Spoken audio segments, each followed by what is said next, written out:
The water had always been Lena's sanctuary. As a child, she would dive beneath the surface and feel the world's noise dissolve into silence, replaced only by the gentle tug of currents and the rhythm of her own heartbeat. But the pool, that sacred place of solace and victory, had also become a stage for betrayal.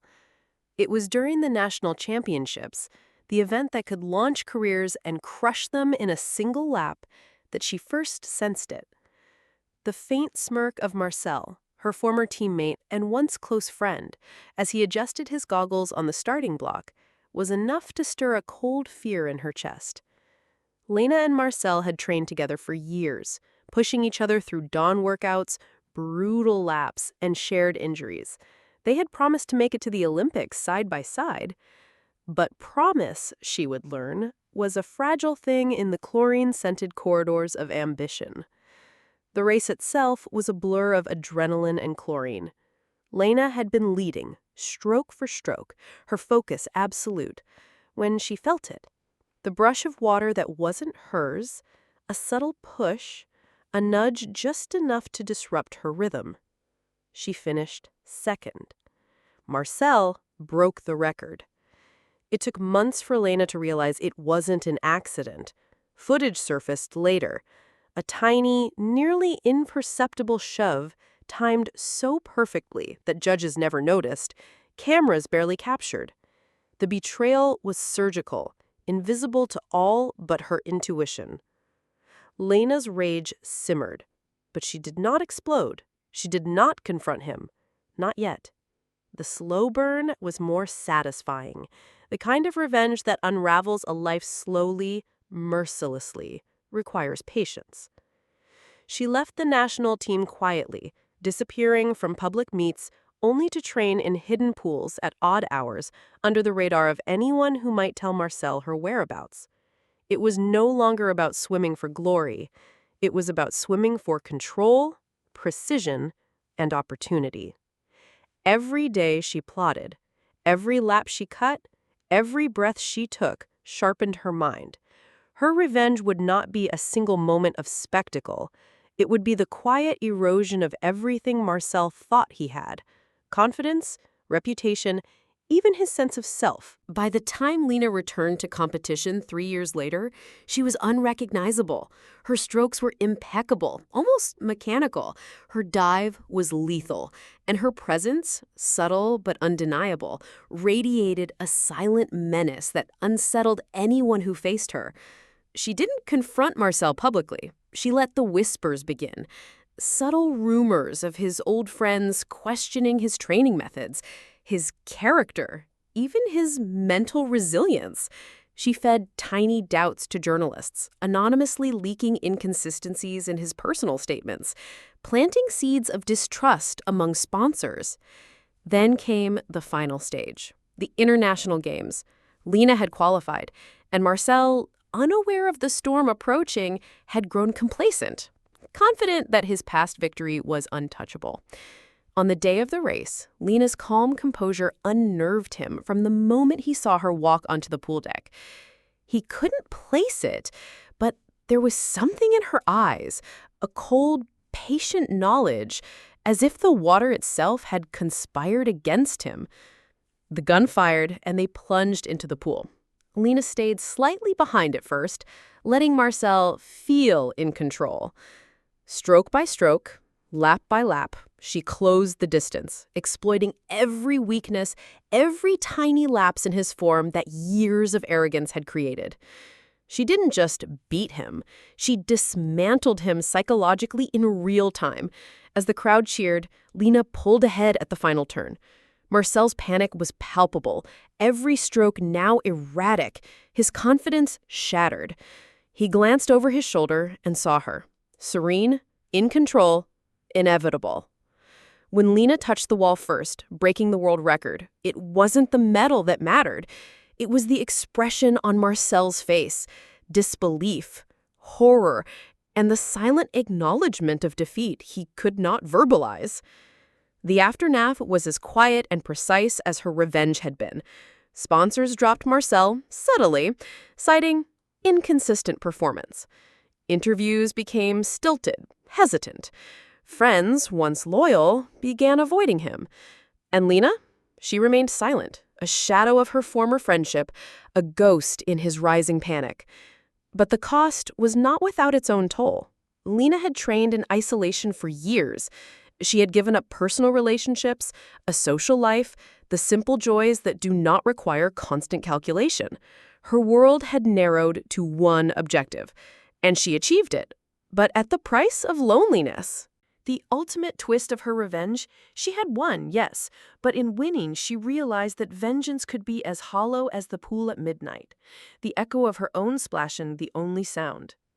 Lena's obsession with precision extended beyond the pool. She began studying Marcel's habits, his routines, the rhythm of his life. Every interview, every social media post, every minor slip in his training was a clue, a thread she could tug to unravel him. She never acted openly. That would ruin the beauty of the slow burn. Instead, she became a shadow in his world, manipulating from afar. She planted suggestions with his coaches, subtle remarks about technique or mindset. "Have you considered that your tapering might be affecting recovery?" She'd say in a conversation that seemed innocent, a fleeting comment that lodged itself in the minds of those around him. Coaches began to doubt him, training decisions became cautious, and Marcel, unaware, felt the pressure grow heavier without understanding why. In private, Lena continued her grueling training. She had developed a way to use the water itself as an instrument of her revenge, analyzing currents, timings, and the psychology of pressure. She turned her body into a weapon of inevitability. Every stroke, every kick, every breath was a calculation meant not only to beat Marcel, but to destroy the narrative he had built around his invincibility. Her life outside the water became a calculated sacrifice. Friends drifted away, relationships faltered, and she accepted the loneliness as part of the price. The pool demanded her total devotion, and the obsession of revenge was more intoxicating than any company. Then came the Continental Championship. Marcel was favored to win, just as he had always been. Lena, by design, qualified as a near-invisible contender. No one noticed her. She was the ghost in the lanes. The pre-race tension was electric. Marcel, who had grown complacent in the comfort of public admiration, felt a subtle unease that he couldn't explain. The water shimmered under the arena lights, but Lena's presence was like an invisible current, pulling at the edges of his confidence. The race began, and Lena swam a measured pace, not to alarm him. Marcel took the lead, as expected. Lap by lap, she closed the gap with imperceptible efficiency, a predator stalking from behind. She exploited every misjudgment he made, every lapse in focus caused by the subtle stress she had sown in his world. By the final turn, the audience noticed her, the phantom competitor they hadn't expected. Marcel's panic became visible, every stroke frantic. He couldn't comprehend how she had returned, stronger than before, a force that had been silently growing while he basked in past victories. Lena didn't just win, she dominated. She shattered him in the arena, not through violence, but through the meticulous, unyielding perfection of her craft. Her victory was a psychological execution, a statement that his past betrayal, his arrogance, and his thoughtless cruelty had consequences that stretched far beyond a single race. Outside the pool, the aftershocks spread slowly. Sponsors began to whisper about his declining consistency. Fans, once blind in admiration, started noticing his small flaws. Every minor slip became fodder for speculation. Lena didn't celebrate publicly. She let the ripple effect grow quietly, devastating him from all directions. Yet, the cost of revenge continued to weigh on her. The isolation she had embraced was now a prison of its own making. Nights alone in her apartment were haunted by memories of what could have been, friendships, trust, and the simple, uncalculated joys of life. She had won, yes, but the taste of triumph was bittersweet, tainted by the sacrifices she had made in pursuit of justice. Her mind began to question the value of revenge itself. Was the destruction of Marcel worth the void in her own life? Was the slow burn satisfaction of psychological dominance enough to compensate for the years of solitude and obsession? The answer was not immediate, and perhaps that was part of the point. Revenge is a mirror. It reflects the one who carries it as much as the target. Lena had become both the victor and the victim, a duality that haunted her as she prepared for the final, ultimate stage of her carefully orchestrated plan. Months passed after the Continental Championship. Marcel's public image crumbled quietly. His sponsors wavered. His teammates whispered, and the media dissected every minor lapse in his technique. But the destruction Lena orchestrated was far from complete. The true culmination of her revenge required a stage so grand, so intimate in its psychological precision, that no one could foresee it.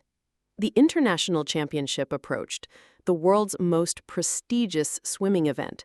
Marcel, stubborn in pride, insisted he would compete. He was determined to reclaim dominance, unaware that every aspect of this final race had been subtly manipulated by Lena. She had spent months embedding herself in the event's ecosystem, anonymously influencing lane assignments, adjusting warm-up schedules, and even planting information in press briefings that shifted public perception. Every ripple in Marcel's environment was intentional, a whisper of control that slowly eroded his certainty. Lena herself qualified as a near unseen contender, strategically positioning herself not as an immediate threat, but as the unseen shadow that would consume him at the climax. She had trained relentlessly, her body sculpted for not just speed, but psychological impact, a perfection designed to shatter his confidence with each lap. Race day. The arena was packed, lights blinding, air thick with anticipation. Marcel approached the pool, confident in past glory, yet a subtle unease gripped him, the same intuition Lena had cultivated over months. He couldn't articulate it, but something was off. The currents, both literal and metaphorical, felt different. The starting signal blared. Both swimmers launched into the water. Lena maintained a measured pace, allowing Marcel to surge ahead. The crowd cheered, blind to the quiet storm lurking in the lane beside him. Lap by lap, Lena executed her plan with surgical precision. She mirrored his strokes, anticipated his turns, exploited every moment of fatigue, and silently communicated dominance through the water itself. Every movement whispered a message. Every betrayal, every slight, every careless moment of his arrogance had led here. By the halfway point, Marcel began to falter. His muscles burned, but more importantly, his mind cracked. Every past victory now felt meaningless in comparison to the invisible force pursuing him. The ghost of Lena's quiet obsession manifested in every stroke he took. The final lap. Lena drew alongside him, calm, collected, almost detached. Marcel's panic became palpable. His form unraveled, his timing faltered, and the realization hit. He had been outmaneuvered not just physically, but psychologically. The final stretch was a masterpiece of calculated cruelty. Lena did not merely win, she erased his dominance entirely. The victory was not just her own. It was an obliteration of his identity as a champion, a reclamation of every moment he had thought to control her life. When she touched the wall first, the arena erupted. Marcel gasped, defeated, humiliated, and entirely shattered.